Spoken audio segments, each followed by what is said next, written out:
তো সবাইকে আবার স্বাগতম আমাদের সাপ্তাহিক বাইবেল ক্লাসে। গত ২টি সপ্তাহে আমরা কোনো ভিডিও আপলোড করতে পারিনি। কারণ হচ্ছে গিয়ে আমরা ক্লাসটি নিইনি। আমাদের ক্লাসটি কিছু কারণবশত বন্ধ ছিল। আমরা আবার এই সপ্তাহে একটি নতুন ক্লাস নিয়ে এসেছি। এই ক্লাসের যে সিরিজটা সেটা হচ্ছে আমাদের তিমথিয়ুদের প্রতি প্রেরিত পৌলের পত্রের উপরে। আমরা আজকে ৬ নম্বর চ্যাপ্টারে এসে আমরা পৌঁছেছি এবং এই ৬ নম্বর চ্যাপ্টার থেকে আমরা এটা শিখব। শিখার পরে এখান থেকে হচ্ছে গিয়ে আমাদের জীবনে এই শিক্ষার আমরা প্রয়োগ করব এবং হচ্ছে অন্যদেরকেও শিক্ষায় আমরা মানে অনুপ্রাণিত করব যেন তারাও এই শিক্ষা থেকে যেন তারা গ্রহণ করে। তো এখানে আজকের যে অংশটা থেকে আমরা দেখব সেখানে আসলে বিভিন্ন ধরনের টপিক আছে, কিন্তু এই টপিকে যাওয়ার আগে আমি আমাদের মাঝখানে মিলনদা উপস্থিত আছে। আমি মিলনদাকে অনুরোধ করব তিনি প্রার্থনা করবেন এবং প্রার্থনা করে এই আজকের ক্লাসটা তিনি শুরু করবেন।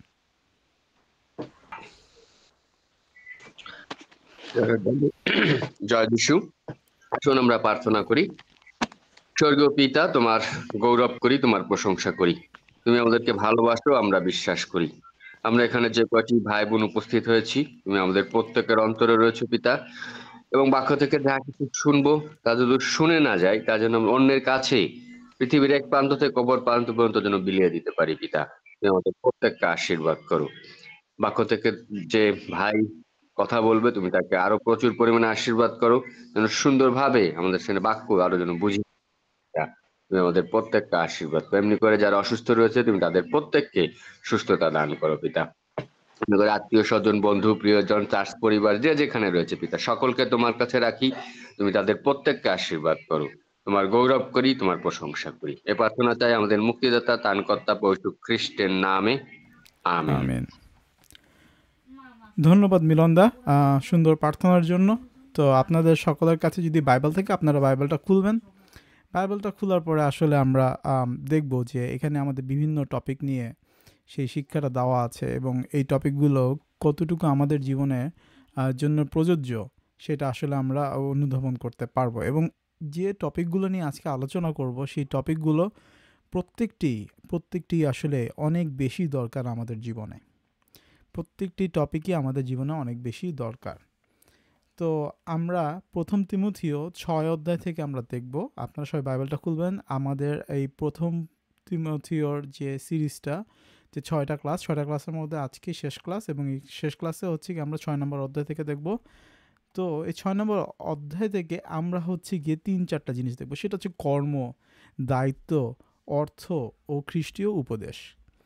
তো কর্ম, অর্থ, দায়িত্ব, খ্রিস্টীয় উপদেশ সম্পর্কে কি কি বলা আছে, কি কি সেকশনে কি ধরনের শিক্ষা আমাদেরকে দেওয়া আছে সেই সেকশন থেকে আমরা দেখব বিভিন্ন অংশ থেকে।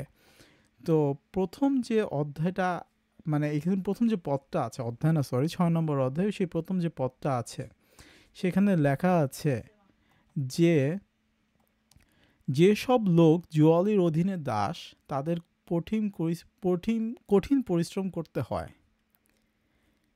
যে সকল লোক জুয়ালির অধীনের দাস তাদের কঠিন পরিশ্রম করতে হয়। এটা একটা ভার্সন থেকে আমি এই অংশটা নিয়েছি যাতে হচ্ছে আমাদের সকলের বোঝার জন্য সুবিধা হয়। তারা নিজের মনিবদের সম্পূর্ণ সম্মান পাবার যোগ্য বলে মনে করুক, যেন ঈশ্বরের নামের নিন্দা এবং শিক্ষার নিন্দা না হয়। আর যাদের বিশ্বাসী মনিব আছে তাদেরকে তুচ্ছ না করুক, কারণ তারা তাদের ভাই, বরং আরও যত্নে দাসের কাজ করুক, কারণ যারা সেই ভালো ব্যবহারে উপকার পাচ্ছেন তারা বিশ্বাসী ও প্রিয় পাত্র। কেডি ভার্সনেই এটাকে লেখা আছে আরও সুন্দরভাবে, কিন্তু যেটা হচ্ছে গিয়ে যেহেতু সাধু ভাষার চলটা আস্তে আস্তে উঠে যাচ্ছে, এই চলটা উঠে যাওয়ার কারণে এখন আসলে বোঝাটা একটু কষ্ট। এই জন্য আমি যদি কেডি ভার্সনটা থেকে যদি পড়ি, সেটা তো লেখা আছে যে সকল লোক জোয়ালির অধীনের দাস তারা আপন আপন কর্তাদিগকে সম্পূর্ণ সমাদরের যোগ্য জ্ঞান করুক, যেন ঈশ্বরের নাম এবং শিক্ষা নিন্দিত না হয়। আর যাহাদের বিশ্বাসী কর্তা আছে তাহারা তাহাদিগকে ভ্রাতা বলিয়া তুচ্ছ জ্ঞান না করুক, বরং আরও যত্নে দাস্যকর্ম করুক, কেননা যাহারা সেই সদ্ব্যবহারের ফল ভোগ করেন তাহারা বিশ্বাসী ও প্রেমের পাত্র। এই সকল শিক্ষা দাও ও অনুনয় করো। জোয়ালির অধীনের দাস, জোয়ালির অধীনের দাস বলতে এখানে কি বোঝানো হয়েছে, যেটা হচ্ছে গিয়ে আমরা সবাই একটা না একটা সেটিংসে কাজ করি। একটা সহজ হিসাব। সেটিংসটা কি বলেন? সেটিংসটা হচ্ছে গিয়ে এখানে যে আমি একটা অফিসে চাকরি করি। আমি একটা অফিসে চাকরি করি, তো আমার একজন বস আছে, এবং শুধু আমার একজন আমার বস যে শুধু আমার বস, এটা খুব কম ক্ষেত্রে হয়। একজন মানুষের একজন বস খুব কম ক্ষেত্রে হয়, কারণ এটাতে ব্যবসাতে প্রফিট থাকে না, লাভ থাকে না। তো একটা ব্যবসার একটা বসের আন্ডারে আরও বেশ কয়েকজন এমপ্লয়ি থাকে, সেই এমপ্লয়িদের একটা টিম থাকে। এখন এই যে সকল লোক জোয়ালির অধীনের দাস, মানে যে একটা টিমের বা একটা সংগঠনের বা একটা দলের যারা দাস, তাদের সকলের জন্য এটা বলা হয়েছে যে তাহারা আপন আপন কর্তাদিগকে সম্পূর্ণ সমাদরের যোগ্য জ্ঞান করুক। মানে আপনার যে বস, আপনার এন্টার টিমের যে বস, আপনারা যে কজন থাকুন না কেন, সেই টিমে আপনারা যে কজন থাকুন না কেন, সবাই মিলে আপনারা যারা পরিশ্রম করেন, যারা সেই কঠিন পরিশ্রম করে, তারা তাদের বসকে যেন পুরোপুরি সম্মান দেয়। তারা তাদের বসকে যেন পুরোপুরি সম্মান দেয়। তার মানে যেটা হচ্ছে গিয়ে, আপনি যদি ঈশ্বরের রাজ্যে থাকেন, খ্রিস্টান বলে নিজেকে দাবি করে থাকেন, আপনি যদি মনে করেন যে খ্রিস্ট আপনার জন্য জীবন দিয়েছেন, তিনি পুনরুত্থিত হয়েছেন, এবং এই সম্পূর্ণ বিশ্বাস নিয়ে যখন আপনি এই জাগতিক যে জগৎটা আছে, এই জাগতিক জগতে যখন আপনি কর্মক্ষেত্রে যাচ্ছেন, কারণ অর্থ উপার্জন আমাদের সকলের জন্যই দরকার আছে, তাই না? আমরা যেন নিজেদেরকে যোগ্যভাবে সৎভাবে উপস্থাপন করতে পারি, খ্রিস্টীয়ভাবে উপস্থাপন করতে পারি, এবং আমাদের যে বস তার ব্যাপারে যেন, তার জন্য যেন আমাদের সেই সম্মান এবং শ্রদ্ধাটা যাতে থাকে। এটা হচ্ছে গিয়ে জিনিস। প্রত্যেক বসই সম্মান পাবার যোগ্য, সমাদর পাবার যোগ্য, সে বিশ্বাসী হোক বা অবিশ্বাসী হোক। এখন প্রথমটা অবিশ্বাসীর জন্য বলা হয়েছে, এবং পরেরটা কিন্তু বিশ্বাসী যে বস আছে বা কর্তা আছে, উচ্চপদস্থ কর্তা, তার জন্য এটা বলা আছে। যে পরবর্তীতে অংশতে বলা আছে যে, আর যাহাদের বিশ্বাসী কর্তা আছে, তাহারা তাহাদেরকে ভ্রাতা বলিয়া তুচ্ছ জ্ঞান না করুক। মানে তোমারও একই বিশ্বাস, আমারও একই বিশ্বাস, আমরা দুইজনই খ্রিস্টতা ভাই বোন, বা আমরা দুইজনই খ্রিস্টতা ভাই, ঠিক আছে? সেটা হচ্ছে গিয়ে তারা যেন এক থাকে, মানে তার প্রতি যে ভালোবাসাটা, সেটা যেন সে কখনো তুচ্ছ জ্ঞান না করুক। যে লাইক আমাদের একই আমরা একই চার্চে যাই, ফর এক্সাম্পল একই চার্চে যাই। এখন একই চার্চে যাই বললা যে তুমি আমার বস, এই জন্য আমি তোমাকে খ্রিস্টতে ভাই এরকম ভাবতেছি। তো একই চার্চে আছি, একই জায়গায় আড্ডা দিচ্ছি, চার্চ শেষে একই সাথে আমরা সহভাগিতা রক্ষা করছি, এর জন্য যে তুমি আমার বস বলে যে আমি তোমাকে সেই সম্মানটা দিব না, তা না। বস মানে বস, তাকে সেই সম্মানটা দিতে হবে। যদি একই বিশ্বাসী হোক, তাকে আরও বেশি সম্মান দেওয়ার কথা বলা আছে। কারণ আপনি যদি সম্মান দেন, তাহলে ঈশ্বরের নাম এবং আপনার যে খ্রিস্টীয় শিক্ষা, সেটা অটুট থাকবে। কারণ প্রথম পদে সেই শেষ অংশে লেখা আছে, ঈশ্বরের নাম এবং শিক্ষা নিন্দিত না হয়। কেউ যেন আপনাকে না বলে যে এই লোকটা খ্রিস্টান, কিন্তু এই লোকটা প্রাপ্য সম্মান দিতে মানুষকে জানে না। কিন্তু আপনার সমাদর দেবার যে চেষ্টা, এবং আপনি মানুষকে যে সম্মানটা দিচ্ছেন, তাদের প্রাপ্য সম্মানটা, সেই সম্মানটা দেওয়াটাকে দেখে যেন মানুষ বলতে পারে যে না, এই লোকটা খ্রিস্টান। কারণ যখন আপনি খ্রিস্টান হিসেবে পরিচিত হচ্ছেন, তখনই কিন্তু মানুষ আপনাকে সেই ঈশ্বরের অংশের একটা নাম ধরে আপনাকে ডাকছে, এবং তারা বুঝতে পারছে যে আপনার মধ্যে সেই প্রকৃত খ্রিস্ট শিক্ষাটা রয়েছে। সেইটা আমাদের যারা বিশ্বাসী ভাইরা আছে, তাদের জন্য যে বিশ্বাসী বসরা, বা যে বসরা তারাও খ্রিস্টে বিশ্বাসী, তাদেরকে সাথে যেন তাদেরকে আমরা আরও বেশি সম্মান দিই, তাদেরকে যেন আমরা সেই কম সম্মানটা না দিই, যেন তুচ্ছ জ্ঞান না করি। কারণ তারা তাদের ভাই, বরং আরও যত্নে দাসের কাজ করো। মানে আপনি যে মনোযোগটা দিয়ে কাজ করবেন, যদি আপনার বস সে বিশ্বাসী হয়ে থাকে, তার জন্য সে আরও মনোযোগ দিয়ে কাজটা করবেন, খুবই যত্নে আপনি কাজটা করবেন। কারণ যারা সেই ভালো ব্যবহার উপকার পাচ্ছেন তারা বিশ্বাসী ও প্রিয়পাত্র। কারণ আপনার কাজের জন্য কারণ আপনার কাজের জন্য সেই লোকটা উপকার পাচ্ছে, এবং যে উপকার পাচ্ছে সে বিশ্বাসী এবং তারাও ঈশ্বরের প্রিয়পাত্র। তার মানে আরও মন দিয়ে তাদের জন্য আপনার সেই কাজটা করা দরকার। এবং শেষে লেখা আছে যে এই সকল শিক্ষা দাও ও অনুনয় করো। এই সকল শিক্ষা আপনি নিজে পালন করবেন এবং অন্যদেরকেও শিখাবেন, যে আপনার যে খ্রিস্টদের যে ভাই বোনরা আছে তাদেরকে আপনারা সেই শিক্ষাটা দিবেন। তারপরের যে অংশটা আছে সেটা হচ্ছে গিয়ে ওকে, আমার স্লাইডটা কই গেল? আচ্ছা আচ্ছা, একটু দাঁড়ান। হ্যাঁ,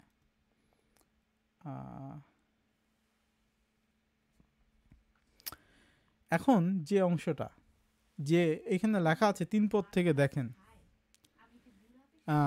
3 পদ থেকে যদি আমরা দেখি যে যদি কেহ অন্যবিধ শিক্ষা দেয় এবং নিরময় বাক্য, অর্থাৎ আমাদের প্রভু যীশু খ্রিস্টের বাক্য ভক্তির অনুরূপ শিক্ষা স্বীকার না করে, তবে সে গর্বান্ধ, কিছুই জানে না, কিন্তু বিতণ্ডা ও বাকযুদ্ধের বিষয়ে রোগগ্রস্ত হইয়াছে।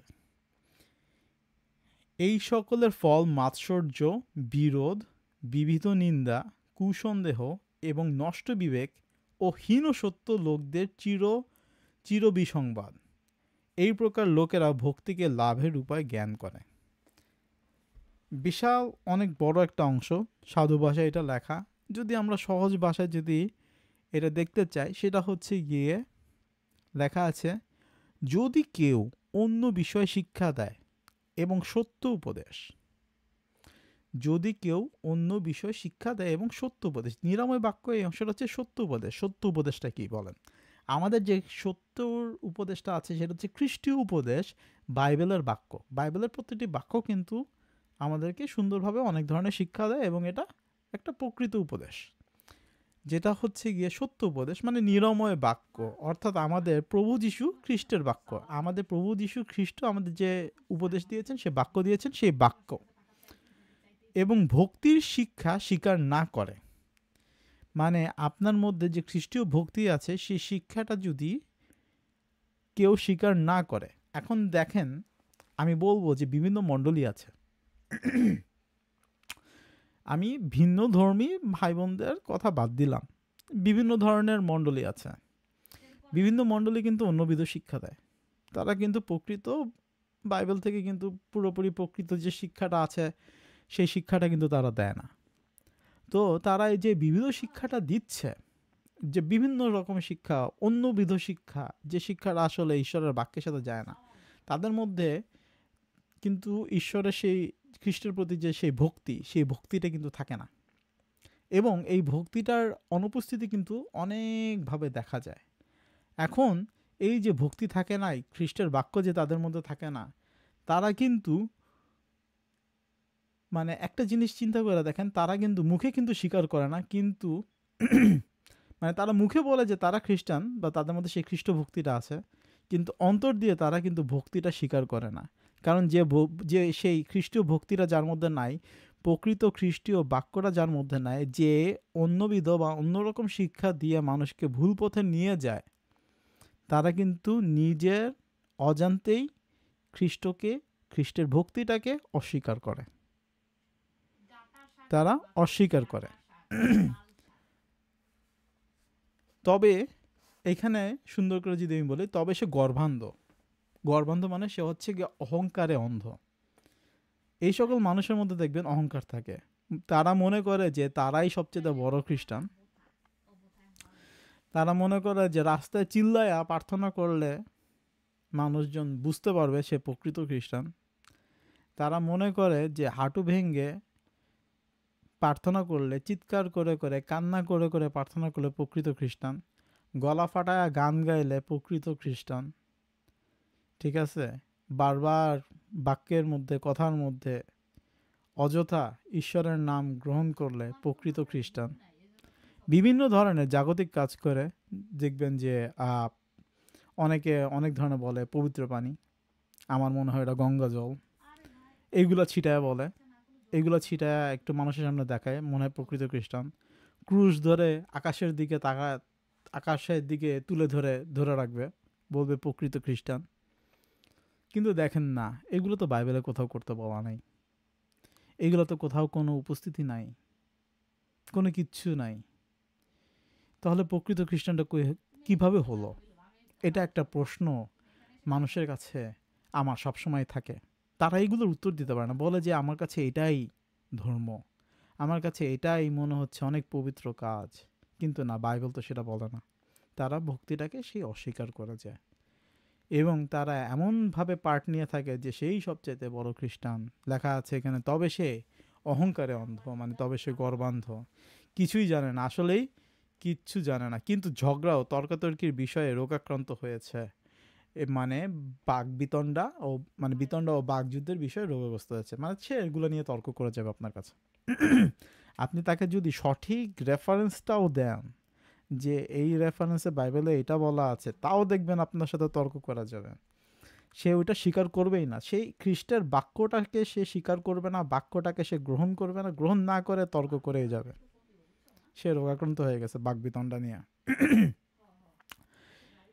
এবং এগুলোর ফল কি? এগুলোর ফল হচ্ছে গিয়ে হিংসা, দ্বন্দ্ব, ঈশ্বর নিন্দা, কুসন্দেহ এবং নষ্ট বিবেক।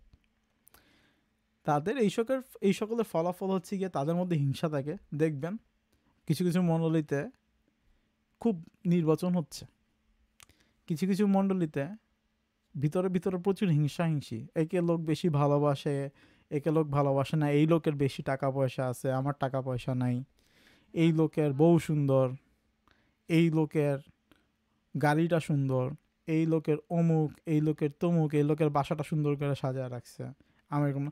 তাদের মধ্যে হিংসাটা দেখা যায়, প্রচুর প্রচুর হিংসা দেখা যাবে। মণ্ডলীর মধ্যে দ্বন্দ্ব থাকবে, নিজেদের মধ্যে দ্বন্দ্ব থাকবে, পারিবারিক দ্বন্দ্ব থাকবে, ফ্যামিলির মধ্যে দ্বন্দ্ব থাকবে, বন্ধু বান্ধবের মধ্যে দ্বন্দ্ব থাকবে, কাজের মধ্যে ঝামেলা হবে, সব জায়গায়। এগুলোর মধ্যে তাদের ঈশ্বর নিন্দাটাও দেখা যাবে।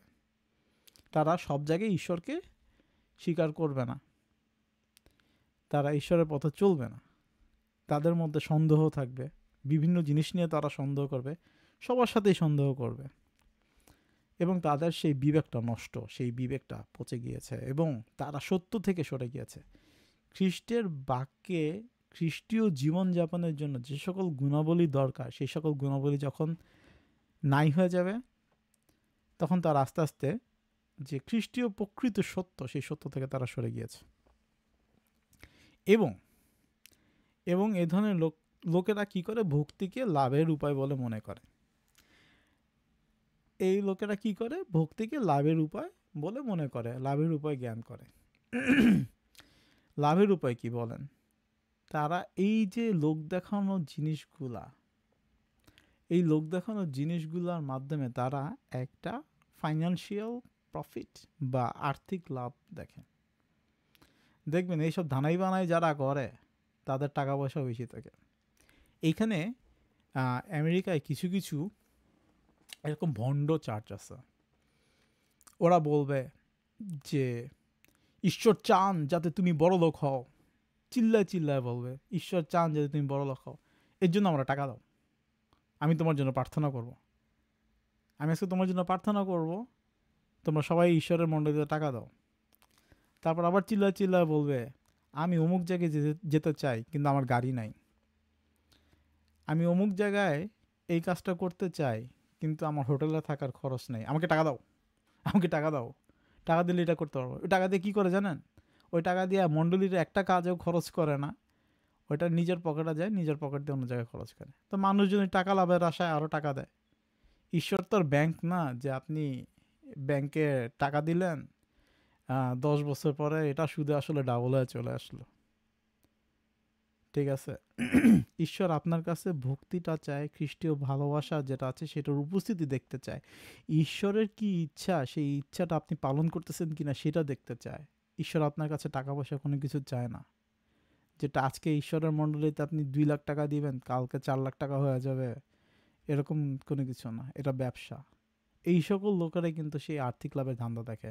তারা বিভিন্ন জায়গায় মানুষের কাছে বিভিন্ন রকম শিক্ষা দিয়ে সেই টাকা পয়সা নেওয়ার চেষ্টা করে।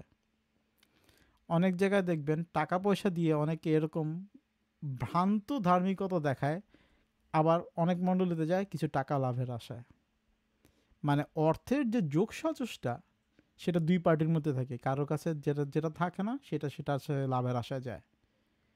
তাদের মধ্যে এই সকল ধ্যান ধারণা বেশি থাকে যে কিভাবে আমি 10টা টাকা এই মণ্ডলী থেকে আমি আদায় করতে পারবো, কিভাবে আমি 10টা টাকা এই মণ্ডলের এই ভাইয়ের কাছ থেকে আমি নিতে পারবো, হয়তো বা আমার অতিরিক্ত ধার্মিকতা দেখায় আমি নিতে পারবো। এইগুলো কিন্তু দেখা যায় অনেকাংশে, কারণ যে প্রকৃত ধার্মিক তার কথায় বার্তায় কাঁচা আচার আচরণে কাজে কর্মে এটা কিন্তু বোঝা যাবে এবং এভাবেই প্রকাশটা পাবে। সরি, আমি আজকে একটু বেশি এক্সপ্লেন করতেছি এবং বেশি টাইম নিচ্ছি, তারপর আমি তাড়াতাড়ি আমার সময়ের মধ্যে আমি শেষ করার চেষ্টা করব, কারণ এটা আমাদের জীবনে অনেক দরকার আছে আমি মনে করি। বাস্তবিকই ভক্তি সন্তোষযুক্ত হইলে মহালাভের উপায়। কিন্তু আসলে আপনার পরিতৃপ্ত মন নিয়ে যদি আপনার ভক্তি নিয়ে থাকেন, ঈশ্বরের ভক্তি নিয়ে থাকেন, তাহলে এটা নিয়ে চললে মহালাভ হয়। এই লাভটা আপনি বুঝতে পারবেন অনেক সময় নিয়ে, অনেক সময় নিয়ে আপনি এই লাভটা আপনি বুঝতে পারবেন। আমার জীবনে এরকম প্রচুর আত্মসাক্ষ্য আমি দিতে পারবো যে আমি একটা জিনিস চাইছি, আমি জিনিসটা তৎক্ষণাৎ ঈশ্বরের কাছ থেকে পাই নাই। আমি আশাও করি না ঈশ্বর আমাকে তৎক্ষণাৎ দিবে, আমি এইটা আশা করি যে আমার যখন সময় হবে, আমার যখন দরকার হবে তখন ঈশ্বর আমাকে দিবে। এইটার প্রয়োজনটা যখন আসবে তখন ঈশ্বর আমাকে দিবেন, প্রয়োজন না আসলে ঈশ্বর আমাকে দিবেন না। আমি যতই চাই না কেন, যতই পরিকল্পনা করি না কেন, এটা আমি মনে প্রাণে বিশ্বাস করি। এবং পরিতৃপ্ত মন নিয়ে আমি যখনই কোনো কিছু চাবো, যখনই কোনো কিছু লাভের আশা করব, সেইটা আমি আজকে হোক কালকে না হোক, একভাবে না হোক অন্যভাবে ঠিকই পাবো। এইটা কিন্তু নিজেকে অন্তর দিয়ে বুঝতে হয়। অন্তর দিয়ে আপনি যখন বুঝতে পারবেন তখন কিন্তু তখন আপনি অনুধাবন করতে পারবেন যে আপনি কি জিনিস লাভ করেছেন, সেটা হচ্ছে মহালাভ। কোনটা আপনার জন্য প্রযোজ্য, কোনটা আপনার জন্য প্রয়োজনীয়, সেটা ঈশ্বর আপনাকে দিবেন, সময় মতো দিবেন, একভাবে না হলেও অন্যভাবে দিবে। সেটা যখনই আপনি অনুধাবন করতে পারবেন তখনই আপনি খ্রিস্টে প্রকৃত বিশ্বাসী হিসেবে নিজেকে গড়ে তুলতে পারবেন। প্রত্যেকটা খ্রিস্টেতে বিশ্বাসী লোকের দায়িত্ব আসলে এইটা। এখন 7 পদ থেকে যদি দেখি, কেননা আমরা জগতে কিছুই সঙ্গে আনি নাই, কিছুই সঙ্গে করিয়া লইয়াও যেতে পারি না, কিন্তু গ্রাসাচ্ছাদন পাইলে আমরা তাহাতেই সন্তুষ্ট থাকিব। কিন্তু যাহারা ধনী হইতে বাসনা করে তাহারা পরীক্ষাতে ও ফাঁদে ও নানাবিধ মূঢ় ও হানিকর অভিলাষে পতিত হয়। সেই সকল মনুষ্যদিগকে সংহারে ও বিনাশে মগ্ন করে, কেননা ধনাশক্তি সকল মন্দের একটা মূল, এবং তাহাতে রত হওয়াতে কতক লোক বিশ্বাস হইতে বিপদগামী হইয়াছে, এবং অনেক যাতনারূপ কণ্টকে আপনারা আপনাদিগকে বিদ্ধ করিয়াছে। কারণ আমরা জগতে কিছুই সঙ্গে নিয়ে আসি নাই। আপনি যখন জগতে জন্মগ্রহণ করছেন আপনি টাকার ব্যাগ নিয়ে আসেন নাই। আপনি জগতে যখন জন্মগ্রহণ করছেন আপনি 10 একর, 20 একর, 400 একর, 1000 একর জমি নিয়ে আপনি জন্মগ্রহণ করেন নাই। আপনার কিছুই ছিল না। আপনি যে সহায় সম্পত্তি পাইছেন সেটা আপনার বাবার কাছ থেকে পাইছেন, বা অন্য কেউ যদি আপনাকে দেয় সেটা পাইছেন। আপনি কিন্তু নিজের থেকে কিছু নিয়ে আসেন নাই। যখন আপনি মারা যাবেন আপনি কিন্তু আপনার জমির দলিল কবরে নিয়ে যেতে পারবেন না, আপনার ব্যাংক ব্যালেন্স আপনি কবরে নিয়ে যেতে পারবেন না। কিছুই সঙ্গে নিয়ে আসেন নাই, কিছুই সঙ্গে নিয়ে যেতে পারবেন না। যেভাবে আসছেন একটা আত্মা নিয়ে, যেটা ঈশ্বর আপনাকে দিচ্ছে, সেই আত্মা নিয়ে আপনি আবার ফেরত চলে যাবেন। সেই আত্মাটি আপনার ফেরত চলে যাবে, তাও কি দেহটা মাটিতেই মিশে যাবে। উপদেশকে এই কথা লেখা আছে যে মাটির জিনিস মাটিতে মিশে যায়, কিন্তু আত্মা যার দান তার কাছে ফেরত যায়। সেটাই, আপনার আত্মাটা চলে যাবে। যদি আপনার আত্মা ভালো না হয় তাহলে আপনি জীবনে কিছুই করতে পারলেন না। টাকা পয়সা দিয়ে আসলে কিছুই হবে না। 8 পদে লেখা আছে, কিন্তু গ্রাসাচ্ছাদন পাইলে আমরা তাহাতে সন্তুষ্ট থাকব। গ্রাসাচ্ছাদন মানে হচ্ছে গিয়ে জামা কাপড় এবং খাওয়া দাওয়া। অনেক কঠিন একটা শব্দ। এটা হচ্ছে জামা কাপড় এবং খাওয়া দাওয়া। এই পৃথিবীতে আমাদের যতটুকু দরকার, নিজেকে নিজের পরিবারকে প্রতিপালন করার জন্য যতটুকু দরকার ততটুকু নিয়েই আমাদের সন্তুষ্ট থাকতে বলা হয়েছে। 9 নম্বর পদে লেখা আছে, কিন্তু যারা ধনী হতে চায় তাহারা পরীক্ষাতেও ফাঁদে এবং নানা ধরনের বোকামি ও অনিষ্টকর ইচ্ছায় পড়ে যায়, সেসব মানুষদেরকে ধ্বংসে ও বিনাশে মগ্ন করে।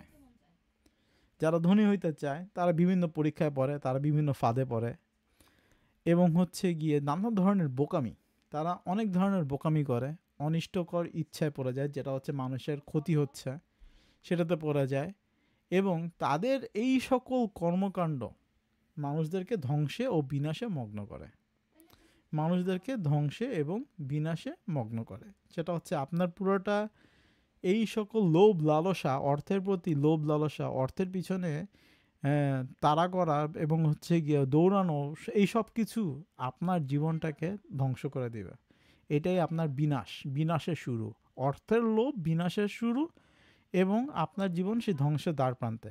শুধু আপনি যে ধ্বংস হচ্ছেন তা না, আপনার পরিবার পরিজন সকলকে নিয়ে দেখা যাবে আপনি বিপদে পড়ে গেছেন। এই যে দেখেন কোটি কোটি টাকা লুটপাট চুরি চামিন হচ্ছে, যে লোকটা করছে সে লোকটা জেলে গেছে, আর সাফার কিন্তু মানে যারা সেই কষ্টটা ভোগ করেছে তার পরিবারও কিন্তু সাথে কষ্টটা ভোগ করতেছে।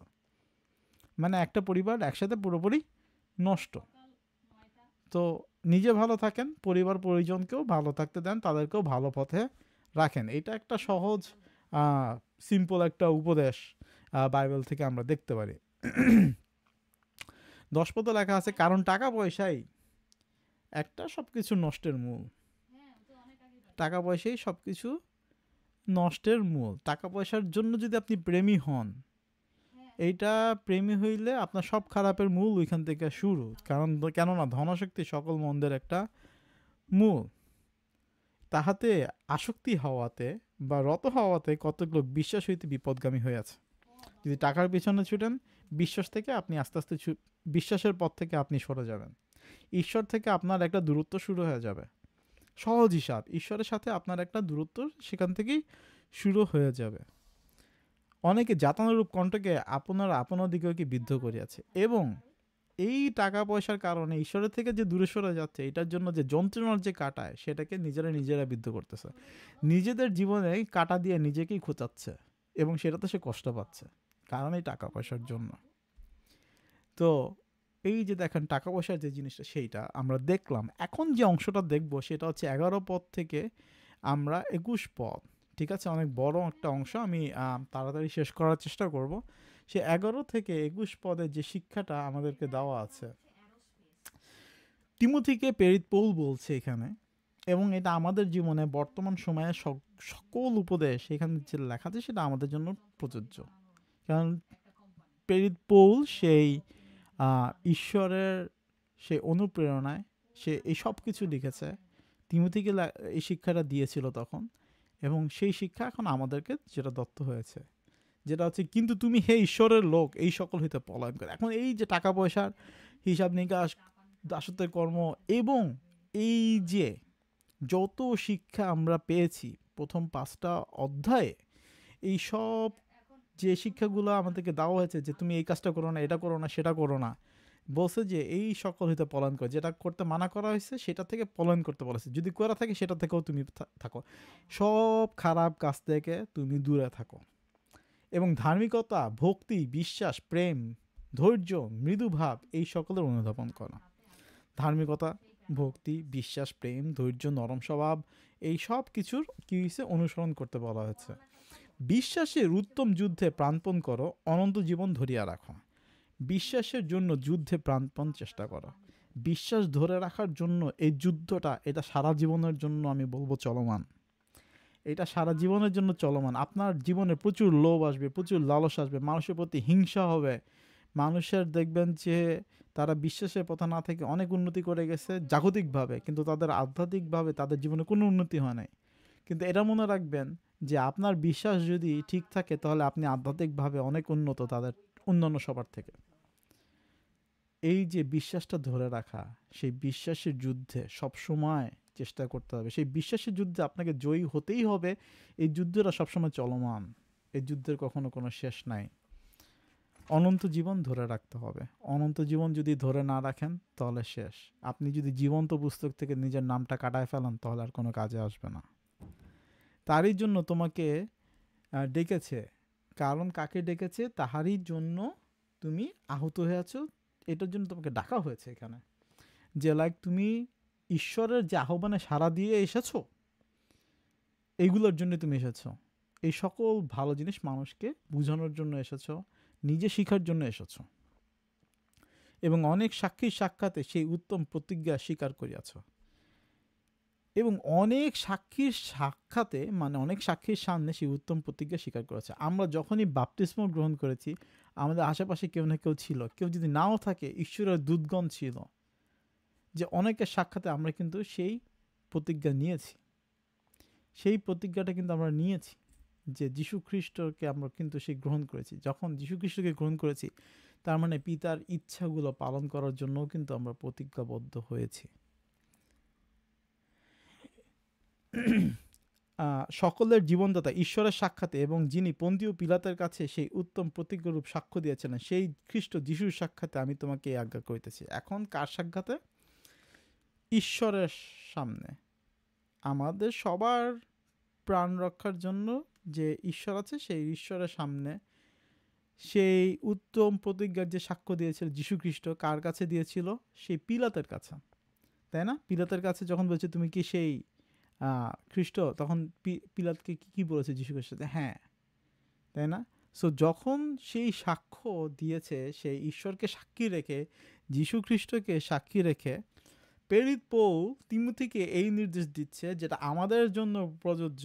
সেটা হচ্ছে কি 14 পদে, তুমি ধর্মবিধি নিষ্কলঙ্ক অনন্দীয় রাখো প্রভু যীশু খ্রিস্টের সেই প্রকাশ প্রাপ্তি পর্যন্ত, যাহা সেই পরম ধন্য ও একমাত্র সম্রাট, রাজত্বকারীদের রাজা ও প্রভুত্বকারীদের প্রভু উপযুক্ত সময়সমূহে প্রদর্শন করিবেন, যিনি অমরতার একমাত্র অধিকারী, অগম্য দীপ্তিনিবাসী, যাকে মনুষ্যের মধ্যে কেহ কখনো দেখিতে পায় নাই, দেখিতে পারেও না, তাহারই সমাদর ও অনন্তকাল স্থায়ী পরাক্রম হোক, আমেন। সুন্দরভাবে লেখা যে প্রভুর যে আদেশ আছে সেটা পবিত্র রাখতে হবে, সেটা ত্রুটিহীন রাখতে হবে। মানে কি? এইখানে কোনো ভেজাল মিশানো যাবে না, সহজ কথা। অন্য বিধ শিক্ষা দেওয়া যাবে না, বাইবেলের বাক্যটাকে চেঞ্জ করা যাবে না, বাইবেলের বাক্যের বাইরে কোনো কিছু প্র্যাকটিস করা যাবে না। এই সকলের বিষয়ে আমাদেরকে সেই শিক্ষাটা দেওয়া আছে। ত্রুটিহীন রাখতে হবে, কোনো ত্রুটি থাকা যাবে না। প্রভু যীশু খ্রিস্টের এখানে লেখা আছে যে প্রভু যীশু খ্রিস্টের সেই প্রকাশ প্রাপ্তি পর্যন্ত, মানে দ্বিতীয় আগমন পর্যন্ত, সেই দ্বিতীয় আগমন পর্যন্ত এটা এভাবে রাখতে হবে। 15 পদে লেখা আছে যাহা সেই পরম ধন্য ও একমাত্র সম্রাট, মানে কার ব্যাপারে বলা আছে?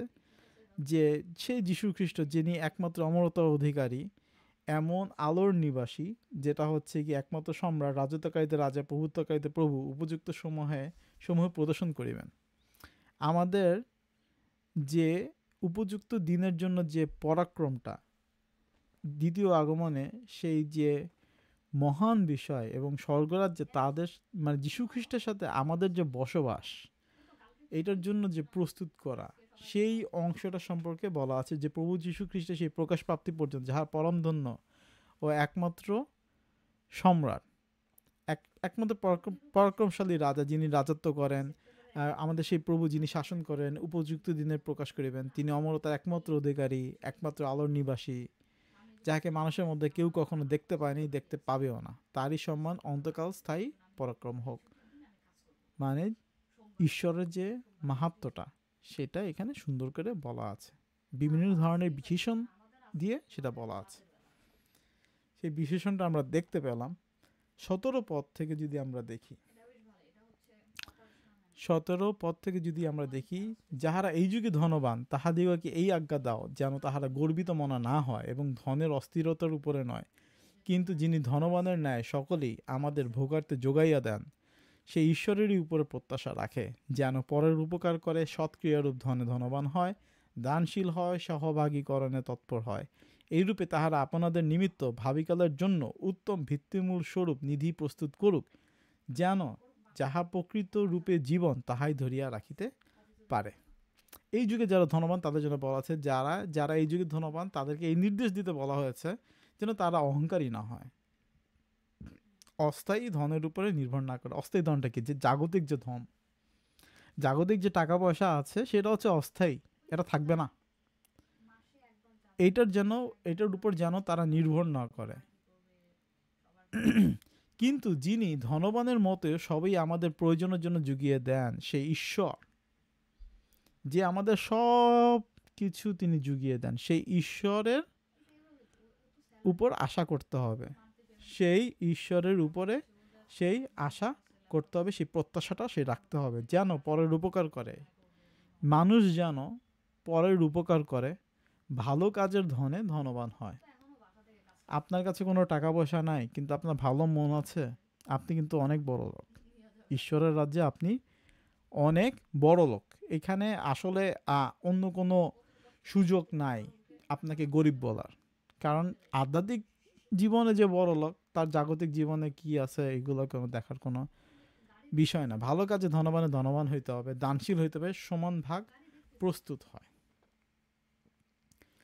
ঠিক আছে? তো উপকার করে সৎক্রিয়ার ধনে ধনবান হয়, দানশীল হইতে হবে, সহভাগিতা রক্ষা করতে হবে, সবার জন্য সমান ভাগ করতে হবে সব কিছু, এইগুলা ভালো কাজ।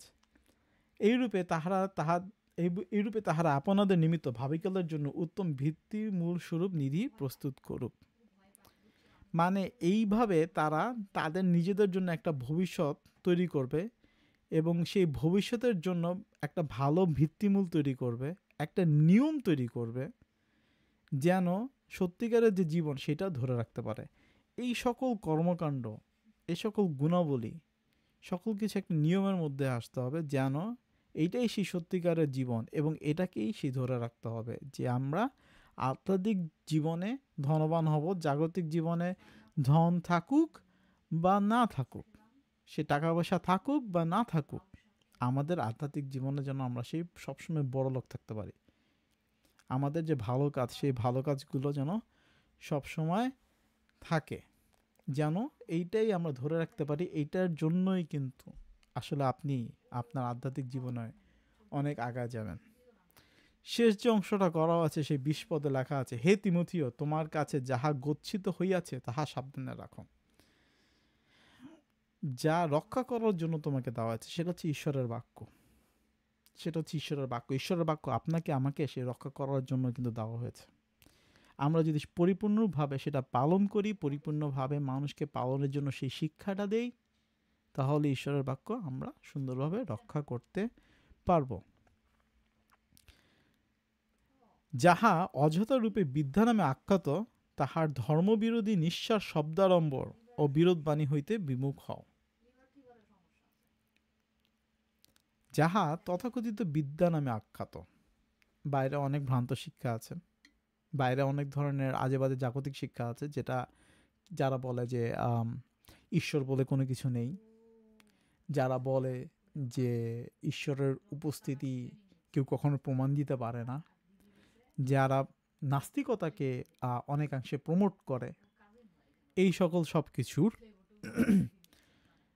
এই সকল বিদ্যা যারা ছড়ায়, ভুল শিক্ষা, ভ্রান্ত শিক্ষা, যে বাইবেলে এটা তো করতে বলা নাই, আপনি বললেন তো আপনাকে বললেন যে না এটা আমরা করি, আমরা অনেক বছর ধরে এই প্র্যাকটিসটা করে আসছি, আমরা অনেক বছর ধরে এই পবিত্র পানি ছিটায় আসতেছি, আমরা অনেক বছর ধরে এই পবিত্র পানি আমরা গিলতেছি, অমুক করতেছি, তমুক করতেছি, অনেক বছর ধরে আমরা শিশু বাপ্তিস্ম দিয়ে আসতেছি, এগুলো কিন্তু সেই তথাকথিত বিদ্যা, এগুলা সেই তথাকথিত বিদ্যা, এগুলা ধর্মবিরোধী বিদ্যা, এগুলা ধর্মবিরোধী বিদ্যা। তাহার ধর্মবিরোধী নিঃশ্বাস শব্দারম্বর ও বিরোধবাণী হইতে বিমুখ হও। এই সকল ভক্তিহীন কথাবার্তা, অসার কথাবার্তা, এই তর্ক থেকে দূরে থাকতে বলছে। এই সব কিছু থেকে আপনাকে দূরে থাকতে বলছে। সেই বিদ্যা অঙ্গীকার করিয়া কেহ কেউ বিশ্বাস সম্বন্ধে লক্ষ্যভ্রষ্ট হইয়াছে। এই সকল ভুলভাল শিক্ষা নিয়ে, অন্যান্য মণ্ডলীর থেকে সেই ভুলভাল শিক্ষা নিয়ে, তারপরে হচ্ছে কি ঈশ্বরের বাক্য থেকে দূরে সরে গিয়ে ভুলভাল শিক্ষা নিয়ে তারা বিশ্বাস থেকে দূরে সরে গেছে। এইটার প্রমাণ হাজার হাজার লাখ লাখ বিলিয়ন বিলিয়ন আছে এখন সারা পৃথিবীতে। সবাই যদি ঈশ্বরের বাক্যে থাকতো, যদি বিশ্বাসে থাকতো, তাহলে ঈশ্বরের ভাগ সেই 7,000 মণ্ডলী, 8,000 মণ্ডলী, 10,000 বিভিন্ন ধরনের মণ্ডলী এটা পৃথিবীতে হইতো না। এখনও এটা আস্তে আস্তে এটা বৃদ্ধি পাচ্ছে, কারণ তারা বিশ্বাস থেকে সবাই আস্তে আস্তে সরে গেছে, তারা তাদের নিজেদের বিশ্বাসে যাচ্ছে। কিন্তু ঈশ্বরের প্রতি যে বিশ্বাস, ঈশ্বরের প্রতি যে ভক্তি, ঈশ্বরের প্রতি যে ভালোবাসা, এই খ্রিস্টের বাক্যের প্রতি যে ভালোবাসা, খ্রিস্টের জীবনের প্রতি যে ভালোবাসা, সেইগুলো তাদের মধ্যে নাই। সেগুলো থেকে তারা অনেক অনেক দূরে সরে গিয়েছে। এই জন্য সেই শিক্ষাটা দেওয়া আছে, লেখা আছে অনুগ্রহ তোমাদের সহবর্তী হোক। ঈশ্বরের অনুগ্রহ আমাদের সহবর্তী হওয়ার জন্য সেই প্রেরিত পৌল এখানে বলা গেছে, ঈশ্বরের অনুগ্রহ যদি আমাদের না থাকে, তাহলে এই যে বিশ্বাসের যুদ্ধ, এই যুদ্ধে আমাদের যে চলমান যুদ্ধ, এই যুদ্ধে যে সবসময় আমাদের লড়ে যেতে হবে, সেটাতে যে শক্তি দরকার সেটা হচ্ছে ঈশ্বরের অনুগ্রহ। সেই অনুগ্রহ আমাদের সাথে যেন সবসময় থাকে। তো আমরা প্রথম তিমথিওর প্রতি প্রেরিত পৌলের যে পত্রটা, সেটা আজকে আমরা এখানে শেষ করব। পরবর্তী ক্লাসগুলোতে আমরা দ্বিতীয় তিমথিও থেকে শিক্ষা নেব, এবং ওইখানে আমাদের যে শিক্ষা আছে, সেই শিক্ষা থেকে আমরা বিভিন্ন অংশ দিয়ে আমরা দেখতে পারবো, এবং দেখার সময় আমরা আসলে বুঝতে পারবো যে আমাদের জীবনটা কীরকম হওয়া উচিত। আসলে আগামী ক্লাস থেকে আরও 4টা ক্লাস হবে, সেই 4টা ক্লাসের মধ্যে 4টা চ্যাপ্টার আমরা শেষ করব, এবং সেই প্রথম তিমথিওদের প্রতি প্রেরিত পৌলের পত্র এবং দ্বিতীয় তিমথিওর প্রতি প্রেরিত পৌলের সেই দ্বিতীয় পত্রটা, সেটা আমরা একসাথে সবাই শেষ করব। কারো যদি কোনো প্রশ্ন থেকে থাকে, আপনারা অবশ্যই সেই প্রশ্নটা আমাকে করতে পারেন।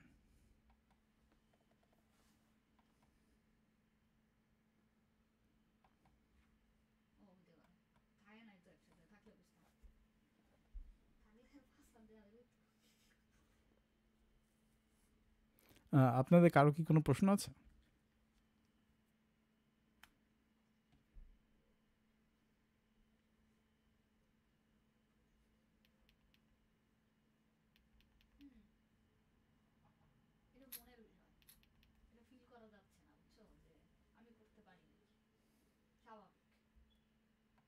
সবসময় টেনশনে বিরাজ করতে যায় এক সপ্তাহ ধরে, মানে কোনো কিছু ভালো লাগতেছে না।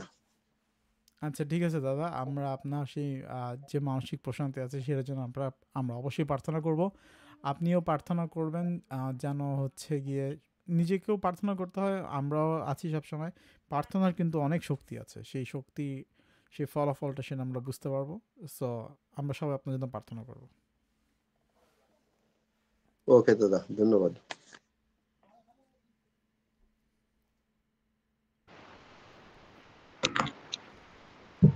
দাদা আপনাকে অনেক ধন্যবাদ জানাই আবারও। আর বিশেষ করে আসলে আজকে যদি কারো প্রার্থনা বিষয় থাকে, আমরা সকলে আমাদের প্রার্থনা বিষয়গুলো বলবো। যেমন বিজনদা বলতেছিল তার পরিবারের বিষয় নিয়ে, তার মেয়েদের বিষয় নিয়ে, জামার বিষয় নিয়ে, এরকম যদি আমাদের আর কারো এরকম বিষয় থাকে, আমরা ঈশ্বরের উদ্দেশ্যে প্রার্থনা রাখতে চাই।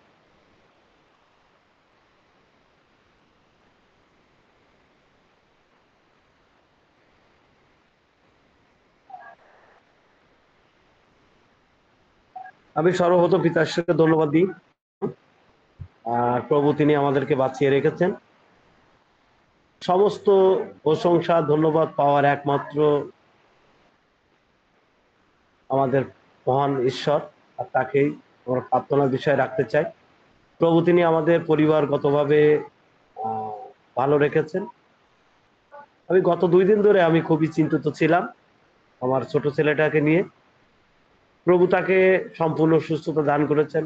আর আমি আপনাদের উদ্দেশ্যে প্রার্থনার মধ্য দিয়ে বলতে চাই, আমরা যখনই কোনো সমস্যার সম্মুখীন হই, তখনই আমরা আমাদের উপাসনালয়, আমরা আমার স্ত্রী এবং আমরা হাঁটু পেতে আমরা প্রার্থনার জন্য উদ্দেশ্যে ঈশ্বরের কাছে আমরা দুহাত তুলে প্রার্থনার জন্য আমরা উৎসর্গ করি।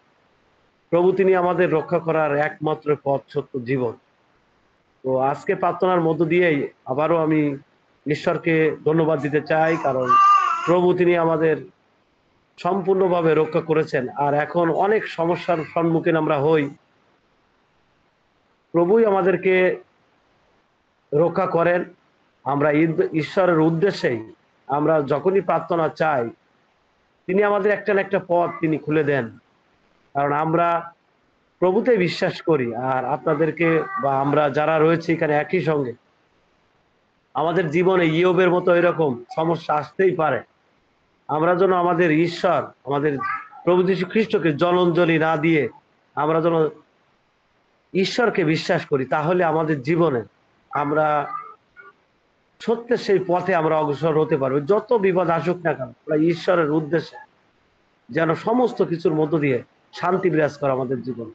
আর বিশেষ করে প্রার্থনা রাখতে চাই আমাদের চার্চ অফ ক্রাইস্ট, আমাদের খ্রিস্ট মণ্ডলীর, আমাদের যে সমস্ত ভাইরা প্রার্থনা এবং সমস্ত সময় সেই প্রার্থনা দিয়ে আমাদেরকে সুন্দরভাবে উৎসর্গ করছেন আমাদের জন্য, সেই ঈশ্বরের কাছে আমরা যেন ঈশ্বরের রাজ্যের জন্য আরো আমাদের মণ্ডলী বৃদ্ধি হতে পারে, একত্রে কাজ করতে পারি, এবং আমাদের যে সমস্ত পালক পালিকারা রয়েছে তাদের পরিবারকে ঈশ্বরের জন্য তারা সেই ত্যাগ স্বীকার করেছে, তো তাদের জন্য আমরা প্রার্থনা করব। বিশেষ করে আপনাদের কাছেও প্রার্থনা চাই, আপনারাও একই সঙ্গে প্রার্থনা করবেন। আর আমার কাছে প্রার্থনা চেয়েছিলেন আমাদের আব্দুল হাই ভাইয়ের স্ত্রী, তিনি বলতেছিল দাদা আপনি যেন প্রার্থনা করবেন। আমি বললাম আমাদের ক্লাসের শেষে আপনার জন্য বিশেষ প্রার্থনা আমরা রাখবো, তো সেই দিদির জন্য প্রার্থনা রাখবেন। তো আপনাদের সকলকে ধন্যবাদ জানাই।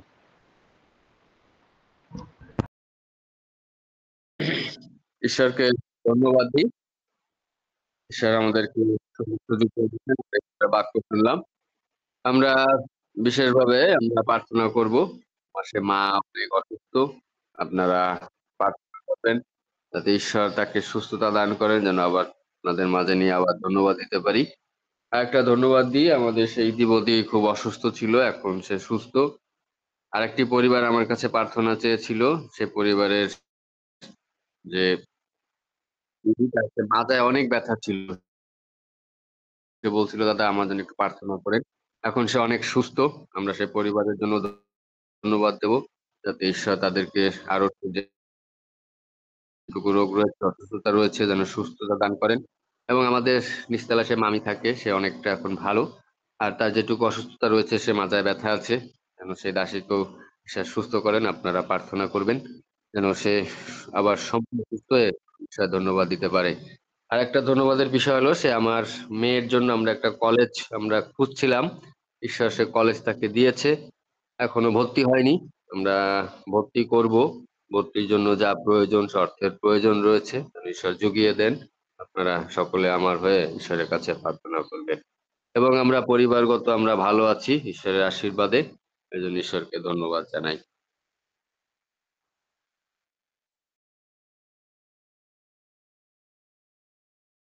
আমার একটা প্রার্থনার বিষয় আছে, যেটা হচ্ছে গিয়ে আমি গত 6 মাস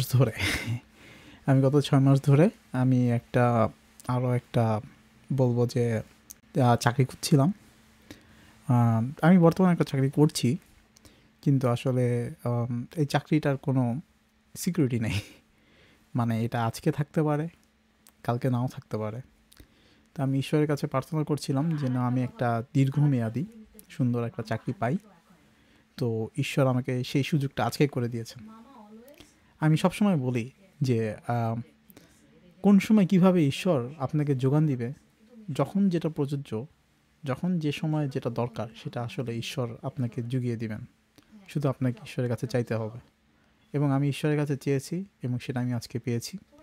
আগামী মাসের 22 তারিখ থেকে আমি এই চাকরিটা শুরু করব, এবং হচ্ছে গিয়ে ঈশ্বরের কাছে আমি ধন্যবাদের সেই ডালি নিয়ে এসেছি যেন ঈশ্বর সেটা গ্রহণ করেন। আমি যেন মনোযোগ সহকারে সেই চাকরিটা করতে পারি, এবং সাথে যে সেই ঈশ্বরের বাক্যের প্রচারের যে কাজটা, সেটাও যেন আমি সুন্দরভাবে করতে পারি, সেই সুযোগ যেন ঈশ্বর আমাকে দেন। তো এই ধন্যবাদ এবং প্রার্থনার বিষয় নিয়ে অবশ্যই একটু প্রার্থনা করবেন সবাই।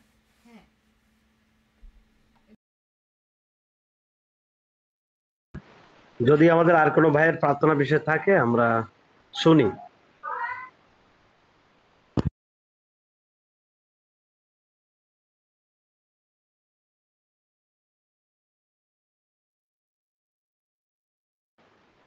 তো আমরা প্রার্থনায় যাব।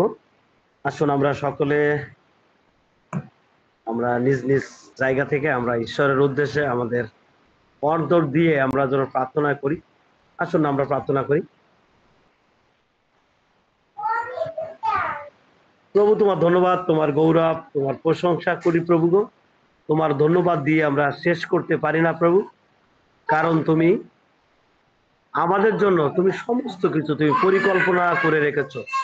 আজকে আমরা প্রার্থনার মধ্যেই প্রভুকে ধন্যবাদ দিতে চাই এই কারণে আমাদের ক্লাসের মধ্য দিয়ে আমরা দাদার কাছ থেকে শুনতেছিলাম, জগতে কিছুই আনি নাই।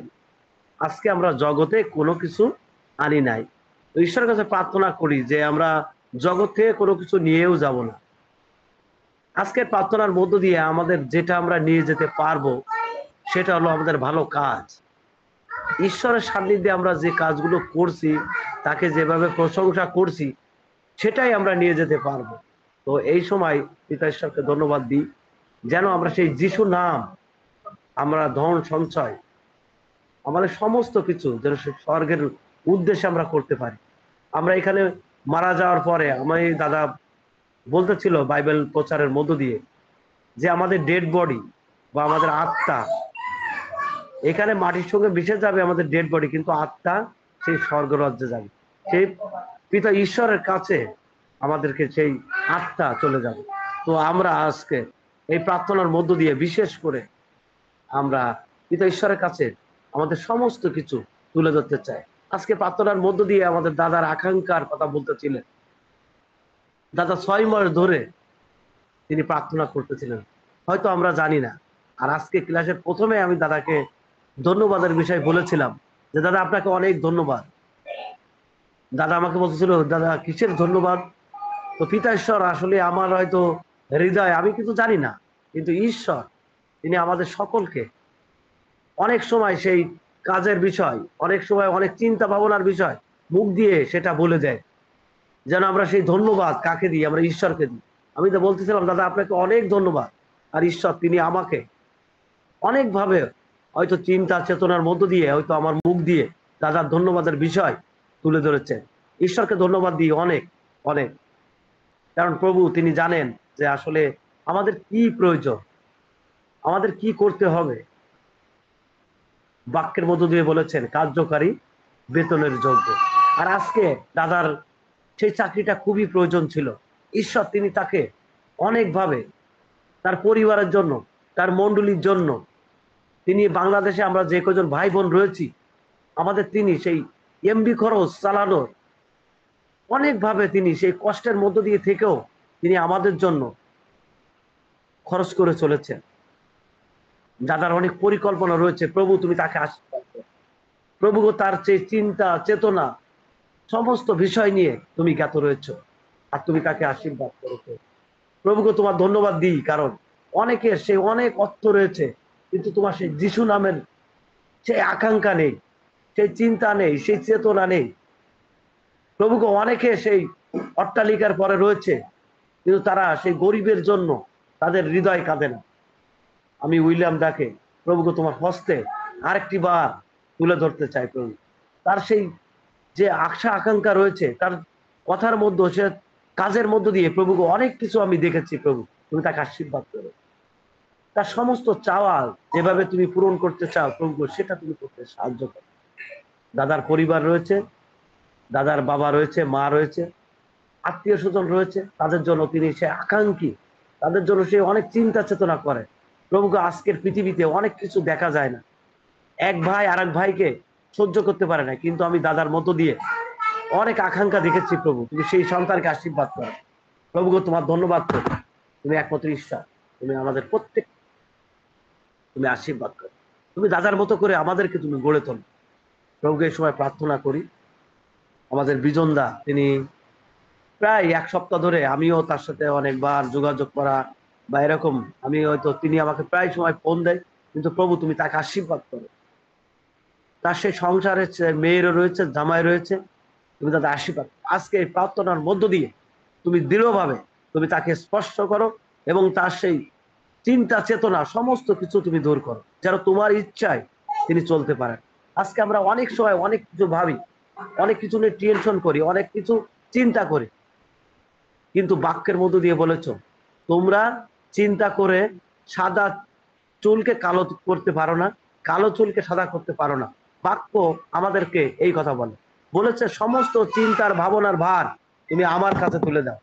প্রভু গো, তুমি আশীর্বাদ করো, তুমি সমস্ত কিছুর মধ্য দিয়ে আমাদের প্রত্যেককে তুমি সাহায্য করো। প্রভু সেই বিজনদাকে তোমার হস্তে রাখি, সেই সন্তানকে তুমি সম্পূর্ণভাবে, সেই পরিবারকে শয়তানের কোনো চাতুরি থাকে সেটাকে তুমি সম্পূর্ণ সমস্যার সমাধানকারী ঈশ্বর। আমরা এই সময় প্রার্থনা করি মিলনদা এবং তার পরিবারের জন্য, তার মেয়ের জন্য। প্রভুকে তুমি তাকে সেই সুন্দরভাবে একটি কলেজের জন্য তুমি মনোনীত করেছো, প্রভু তুমি তাকে আশীর্বাদ করো। প্রভু গো, মিলনদা প্রার্থনা রেখেছে, আমাদের আর একজন মামি রয়েছে এবং আমাদের যারা সে মণ্ডলীতে অনেকে রয়েছে, অনেকে অসুস্থ হয়, প্রভু গো তারা এসে প্রার্থনা চায়। আমরা যারা রয়েছে, আমরা যারা রয়েছে ডিকন, তারা আমাদের উদ্দেশ্যে প্রার্থনার বিষয় বল।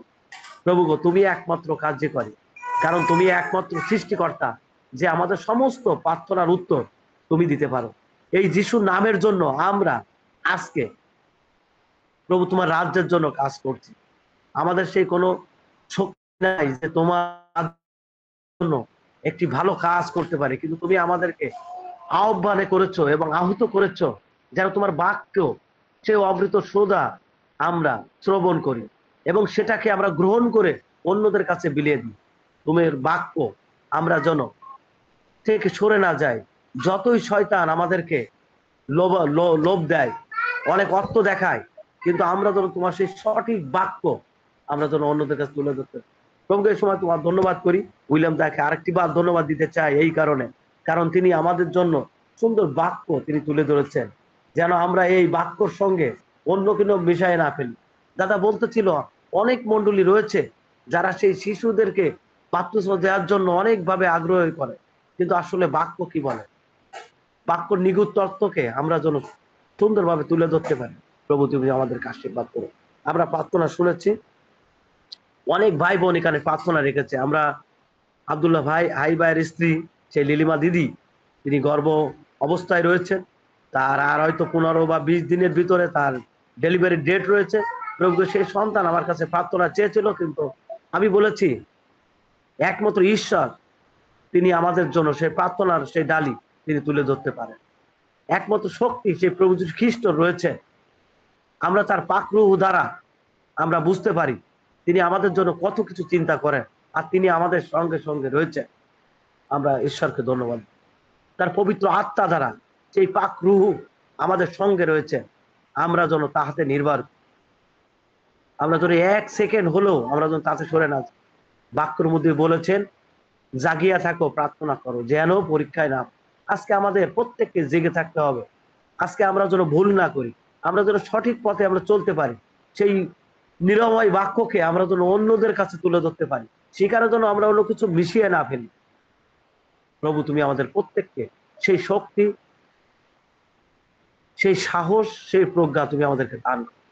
সঠিকভাবে তোমার পবিত্র আত্মার পরিচালনায় আমরা যেন সামনে এগিয়ে যেতে পারি। তোমাদের প্রত্যেক আশীর্বাদ করো। এই সময় বিশেষ করে প্রার্থনা রাখতে চাই আমাদের মাইকেল আঙ্কেলের জন্য এবং আমাদের কাকির জন্য। তারা অক্লান্ত ভাবে সেই প্রার্থনা দিয়ে আমাদের জন্য খ্রিস্ট মণ্ডলীকে তারা সেই সাধু পৌলের মতো করে আমাদেরকে সেই আমরা যেন এগিয়ে যেতে পারি সেই বিষয় নিয়ে তারা প্রার্থনা করছে। প্রভু তুমি আমাদের এখানে অনেক লোক নয়, আমরা মাত্র গুটি কয়েকজন লোক রয়েছি। সঠিকভাবে তোমার বাক্যকে খ্রিস্ট মণ্ডলীর মধ্য দিয়ে আমরা যেন সামনের দিকে এগিয়ে যেতে পারি। ঈশ্বরের বাক্যের মধ্যে বলেছেন খ্রিস্ট মণ্ডলী জীবান্ত বাক্য, আর এই বাক্য পবিত্র শাস্ত্রে আমাদেরকে সেইভাবে এগিয়ে যেতে বলেছেন। আমরা যেন অন্যদের মতো না হয়, আমাদের জন্য সে সঠিকভাবে বাক্য তুলে ধরে সেই দৃষ্টান্ত অন্যদের কাছে আমরা ছড়িয়ে দিতে পারি। হতে পারে আমাদের অর্থ নাই, হতে পারে আমাদের অনেক ধন সম্পত্তি নাই, কিন্তু একটি নাম রয়েছে, পিতর এবং যোহন তারা বলেছিল সোনা কি রূপা আমাদের কাছে নাই, একটি মাত্র নাম রয়েছে, আর সেই নামটা হলো যিশু নাম। আর এই নাম নিয়ে আমরা এক প্রান্ত থেকে অন্য প্রান্তে যেতে চাই। আজকে অনেক ভাই বোনরা তারা প্রার্থনা চেয়েছেন আমাদের কাছে, আমরা তাদের কাছে সেই প্রার্থনার উৎসর্গ ঢালিয়ে প্রভুর কাছে তুলে ধরতে চাই। আগামীকাল আমাদের উপাসনা রয়েছে, সেই উপাসনায় আমরা যেন একত্র হয়ে সমস্ত মণ্ডলীর সভ্য সভ্যদের নিয়ে আমরা সেই প্রার্থনায় একত্রিত হতে পারি, তাদের জন্য প্রার্থনা করতে পারি। একত্র হয়ে আমরা যেন ঈশ্বরের উদ্দেশ্যে তার সেই উৎসর্গ ডালি তুলে ধরতে পারি। আজকে এই প্রার্থনা প্রভু যীশু খ্রিস্ট তোমার নামে রাখি, amen. Amen, hallelujah. Amen. Amen. সকলকে সকলকে মানুয়েল দ্বারা হ্যাঁ, সকলকে ইনমানুয়াল আমি ক্লাসটা শেষ করি, তারপরে আমি আপনাদের কথা শুনবো না কিছুক্ষণের সময়ের জন্য। তো আপনাদের সকলকে ধন্যবাদ, আজকে ক্লাসে আপনারা এসেছেন এবং সেই আমরা সকলে ঈশ্বরের বাক্য থেকে জেনেছি, শিখেছি এবং গ্রহণ করেছি। এই জন্য ঈশ্বরের কাছে আমরা কৃতজ্ঞ, এবং হচ্ছে কি ঈশ্বর যেন আমাদেরকে আরও জ্ঞান, বুদ্ধি, প্রজ্ঞা দেন, যেন আমরা সেই ঈশ্বরের বাক্যের নিগুড় তত্ত্ব যেন আমরা সকলে বুঝতে পারি। আপনাদের যদি কারো কোনো প্রশ্ন থাকে অবশ্যই আমাকে সেই প্রশ্নটা করতে পারেন এবং আমি আপনাদেরকে সেই উত্তরটা দিব। আজকের জন্য ক্লাসটা আমরা এখানে শেষ করছি। আগামী সপ্তাহে আমরা আবার সেই দ্বিতীয় তিমথিওর প্রতি প্রেরিত যে পত্র, সেই পত্র থেকে আমরা শিখবো। সেখানে আমাদের 4টা অধ্যায় আছে, 4টা ক্লাস হবে এবং এটা দিয়ে আমরা তিমথির সেই সেশনটা আমরা শেষ করবো এবং পরবর্তীতে আমাদের আরও অনেক প্ল্যান আছে, অনেক ধরনের জিনিস আমরা শিক্ষা গ্রহণ করব, সেগুলো নিয়ে আমরা আস্তে আস্তে আগাবো। তো আপনারা সবাই ভালো থাকবেন, সুস্থ থাকবেন।